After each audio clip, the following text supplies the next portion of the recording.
Today's story is both one that's shocking and tragic. A tale in poor decisions, bad taste, and ultimately, devastating consequences. We're diving into the case of Nautica Malone, the man at the center of a viral scandal involving inappropriate behavior at Bikini Beans cafe in Tempe, Arizona. And the heartbreaking part about all this is that he leaves behind a wife and a daughter. So you already know what we're gonna do. We're gonna talk about the story and then dive into it. Pull up a chair, come hang out, and let's get into it. Bikini Beans is a chain of cafes known for their servers who wear revealing swimwear while serving coffee.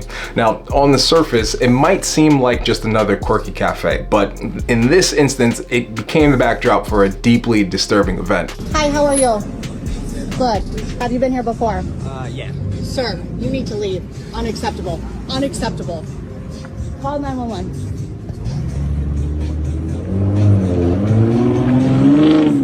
First of all, I don't want to say like I'm kink shaming. I'm not trying to kink shame, but let's be honest, ladies and gentlemen, this is an odd kink for sure. Now, according to some reports, Nautica Malone, a man in his late 30s, exposed himself to workers at a cafe, not just once, but repeatedly.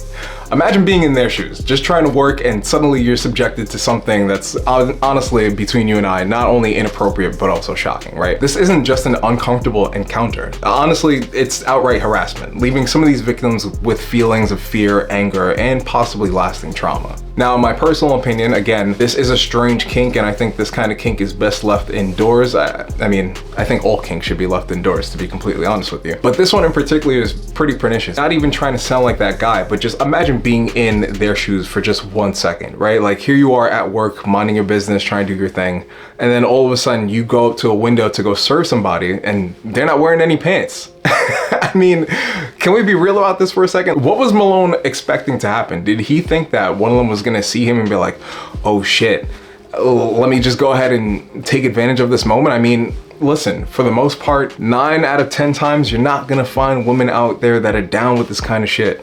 Fellas, if you are the type of person who likes to expose themselves in public, I'm telling you right now, bro, do yourself a favor, stop doing it. Stop doing it, because you might end up like this guy. As if the act itself wasn't bad enough, footage of Malone's behavior went viral, and I mean crazy viral. Social media is super unforgiving, and once the internet gets hold of something like this, honestly, there's no going back. People shared the video relentlessly mocking him, shaming him, and turning him into the subject of global ridicule. Now, personally speaking, although what he did was absolutely heinous and quite wild, to be completely transparent, I don't think shaming him to the point of him deleting himself was necessary.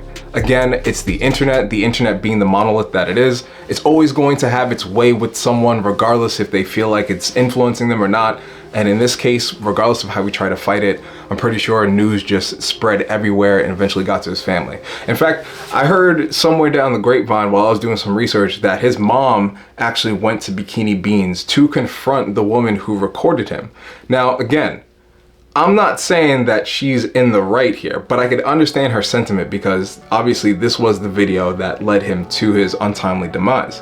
But at the same time though, it's like when you do something like this, how could you not expect backlash? Like, who in their right mind is gonna see you with no pants on, just straight beating your shit, just beating your shit like Batman, beating up criminals, and think they're gonna like wanna join in on it? It just doesn't make sense to me. The court of public opinion moved faster than any legal system ever could, and Malone's name was dragged through the mud. Now, while some may argue that he brought this upon himself, again, much like I said, the relentlessness, judgment, and stigma of going viral for something like this would be enough to push anyone to the edge. And I know a lot of us like to think that, you know, we're impervious to when it comes to social media harassment or whatever the case may be. But I'm telling you, if you get enough of it, you might fold. Like, I'm not saying haters got a leg up on me, but sometimes I read these comments and I'm like, damn, you don't even know me and you don't like me this much? That's crazy. Now, shortly after the video made its rounds online, news broke that Nautica Malone had taken his own life. While the internet was busy pointing fingers and sharing memes, a man was silently dealing with the crushing weight of public humiliation. Obviously compounded by his own regrets and the fear of impending legal consequences, I'm pretty sure this was the thing that made him take that decision. I understand as to why there would be outrage, but that doesn't necessarily make it okay that people led him to his untimely demise. And again, I understand what he did was heinous and it's fucked up, but just imagine if you were in his shoes. Hopefully you will never be in his shoes, because those are some crazy shoes to fill, but let's just say in the event that you were. Now, I'm pretty sure to some extent this man had some sort of a, moral backbone. Okay, like, yes, he was exposing himself. Side note, this isn't me making a defense for him. I don't want anyone thinking that, but I'm just saying, like, I'm pretty sure he was also a normal person, quote unquote, outside of these circumstances. And to be pushed to that extent to where he thought his only option was to delete himself is crazy. I mean, I'm pretty sure we could have come up with other ways to come to a resolution for this issue, right? Like a public apology could have been one. Yeah, some jail time definitely would have helped as well, but I don't think he'd be facing a long enough sentence to make him think that, that was gonna be the end all be all of his life. Now, would he have to register on the offender list? Yeah, probably. And that's gonna be the thing that's gonna fuck him over for the rest of his life if he decided to stay with us. But we all know what happened. But anyway, let's get back to it. Now, let's be clear. Exposing yourself to others is not just a weird kink. It's illegal. Seriously, it's illegal. Look it up. What's more confusing is how he would not only do this multiple times, but he was also married with a child. And that's the craziest part of all. I mean, at the end of the day, like, dog, you have a wife and a kid. That's not enough to sway your decision to do this? I'm not saying we're perfect. I'm not perfect by any means. I'm sure there are some things I've done in my life that have been deemed to be reprehensible. Obviously nothing like that, but I'm just saying, none of us are perfect, right? But I feel like having that kind of situation in the back of your mind would be enough to make anyone change their decision. Like, what happens if he got caught and stayed alive? And like, now his kid has to know about this? I don't know. Personally, again, I'm pretty sure if he felt as if there was a way around this, or at least a way to resolve this without, feeling that stigma and that backlash for the rest of his life, I'm pretty sure he'd stick around and try and figure it out. But again, the internet being the monolith that it is, gets a hold of some of these things, and unfortunately, it is what it is. I definitely feel bad for Mr. Malone, but this case serves as a stark reminder of how public shame and social media amplification can turn even the most justified outrage into something way more destructive.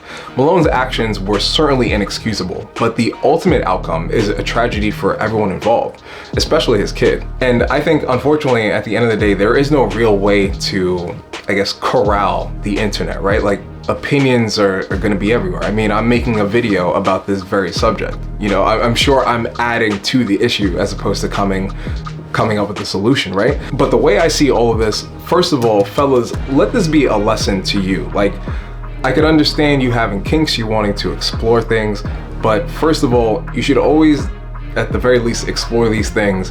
If not indoors, at least in a setting that allows for something like that.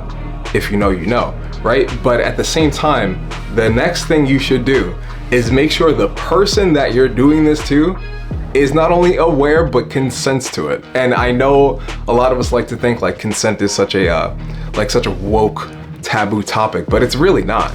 I gotta be completely honest, working in the modeling industry, there's been multiple instances of where I had to, create some sort of boundary or some sort of, stance on certain things because I felt encroached upon. And I'm a dude, and like, I'm not even that good looking.